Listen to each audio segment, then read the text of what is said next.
Olá, meus filhos, como é que vocês estão? Tudo bem? Eu estou aqui, né? E me deu vontade de fazer um vídeo para vocês, tal, né? Explicando uma parte da vida de Jesus, né? Que está no livro O Sublime Peregrino, de Hercílio Maes. Leiam este livro, por favor. Vocês conhecerão o verdadeiro Jesus que pisou na terra. O verdadeiro. Não o Jesus que criaram nos evangelhos canônicos da Igreja Católica, que está na Bíblia. Porque eles interpolaram muitos fatos da vida de Jesus que não ocorreram, modificaram os que ocorreram, deixaram interpretações dúbias dos que ocorreram, suprimiram muitas passagens da vida de Jesus, né? Eles suprimem, viu, gente, para interesses religiosos, né? Da igreja, da Constituição da igreja do passado. Então eles suprimiram para por interesses religiosos, né? Então, peraí, deixa eu só arrumar aqui. Então foi suprimido, né? Foi eliminado da vida de Jesus o que realmente ocorreu. Porque pretendiam, vejam só, minha gente, prestem atenção, pretendiam criar um mito, né, um homem que nunca existiu, mas para impor medo, né, para fazer um homem, um mito, algo que colocaria, faria as pessoas acreditarem por milagres e por, vamos dizer assim, por céu, inferno. Jesus nunca disse de céu, inferno. Isso tudo são criações, né?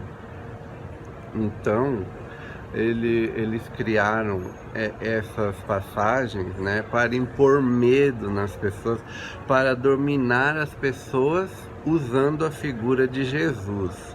Mas o Jesus verdadeiro não é aquele dos evangelhos, embora muitas partes mantiveram a sua essência moral, né? Como, por exemplo, amai-vos uns aos outros, né? Embora as frases estejam mudadas, porque ele não disse assim com essas palavras, ele disse assim: ama o seu semelhante como você ama você mesmo.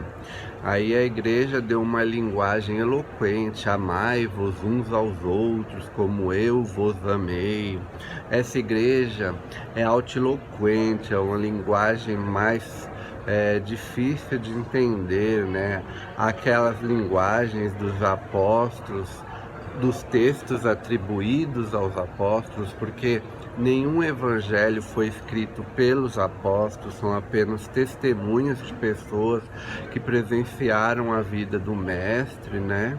Não são, nenhum apóstolo escreveu aquilo, tá, gente? É a igreja que atribuiu aos apóstolos, mas nenhum apóstolo escreveu os 4 evangelhos, né?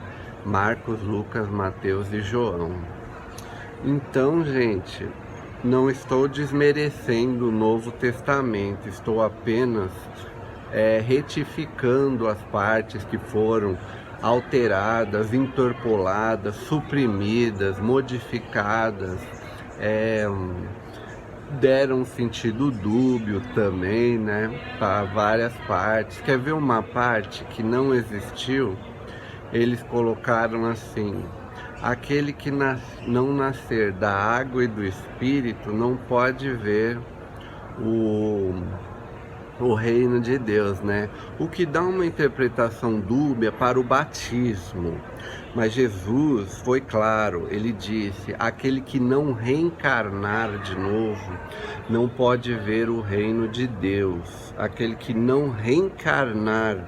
Entende? Aí eles pegaram e disseram: não, reencarnação não serve para nós, não serve aos nossos interesses, né?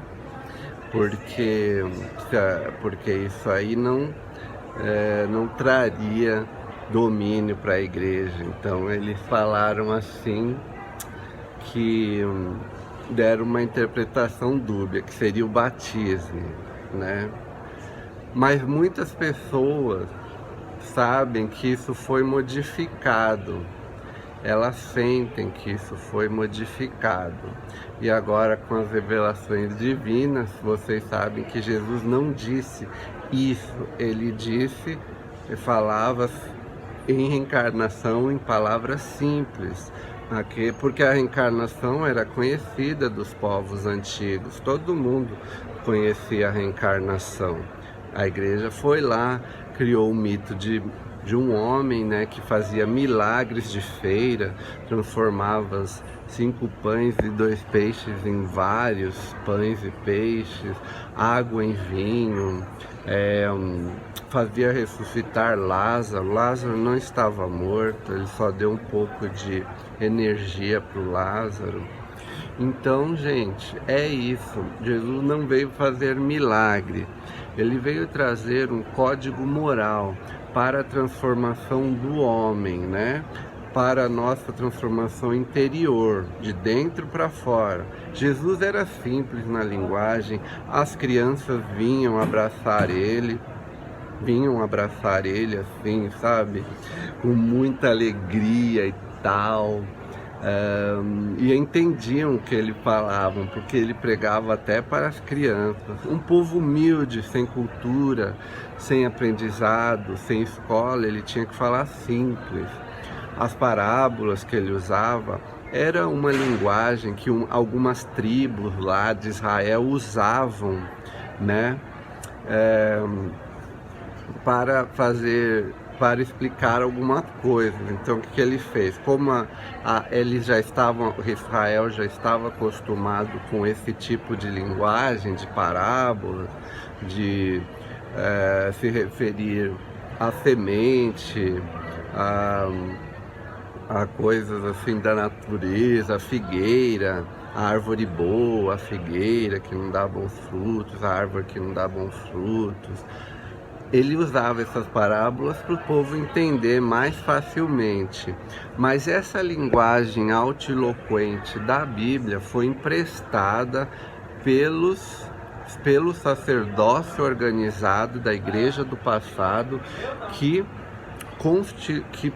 eram 40 evangelhos. Eles pegaram apenas 4 que interessavam a eles, fizeram uma seleção, vamos dizer assim, o que iria servir para a nova instituição, que era a Igreja Católica Apostólica Romana. Então, não que eu esteja falando mal da igreja, né? Porque existem muitos católicos de bom coração, mas existem muitos católicos que é só da boca para fora. Eu sou católico, mas são pessoas que matam seu irmão, que roubam, pessoas que ofendem, pessoas que não fazem a reforma íntima, né?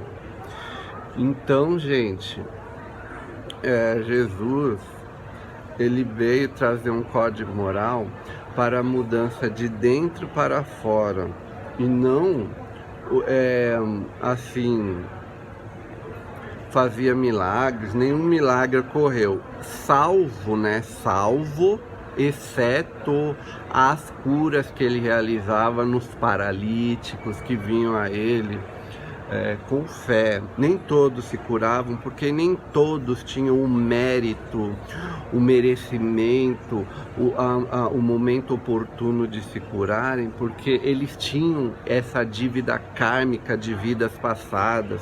Paralíticos, cegos, leprosos, cancerosos, eles tinham essas dívidas para resgatar.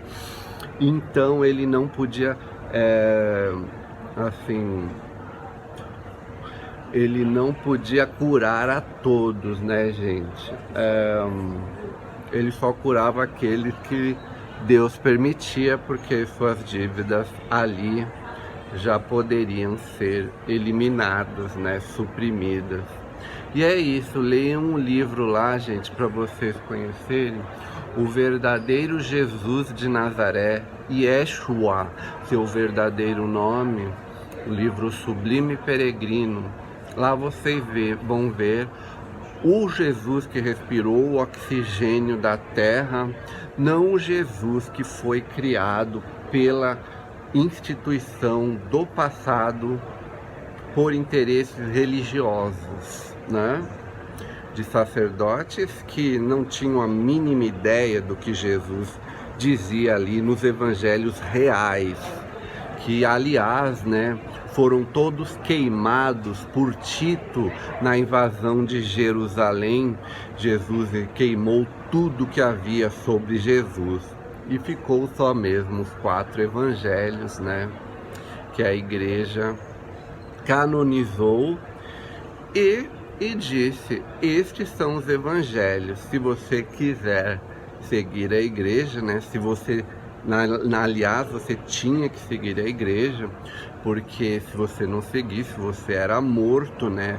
Como aconteceu com Joana d'Arc, que falava com espíritos, uma coisa inerente à própria vida, queimaram ela viva, né? E Jesus falava disso, da mediunidade e tudo mais. Só que não atendia aos interesses religiosos. Então, eles suprimiram, né? Falar com o espírito de jeito nenhum, não está nos evangelhos. Queima essa guerreira aí. Queimaram ela na Santa Inquisição, Joana d'Arc, né? Pois ela dizia que falava com espíritos, né? Para a missão que ela veio realizar. E ela foi queimada porque falou a verdade. E aí, gente, leiam um livro antes de me atacar ou de dizer que eu estou falando a verdade ou não. Principalmente os evangélicos, os crentes. Não quero atacar ninguém, porque Deus está em todas as religiões, mas está na hora de nos unirmos, porque o próprio Deus, né, traz a revelação das novas da vida de Jesus. E é isso aí. Fiquem na paz, né? E fiquem na paz de Atom. E até a próxima. Até mais.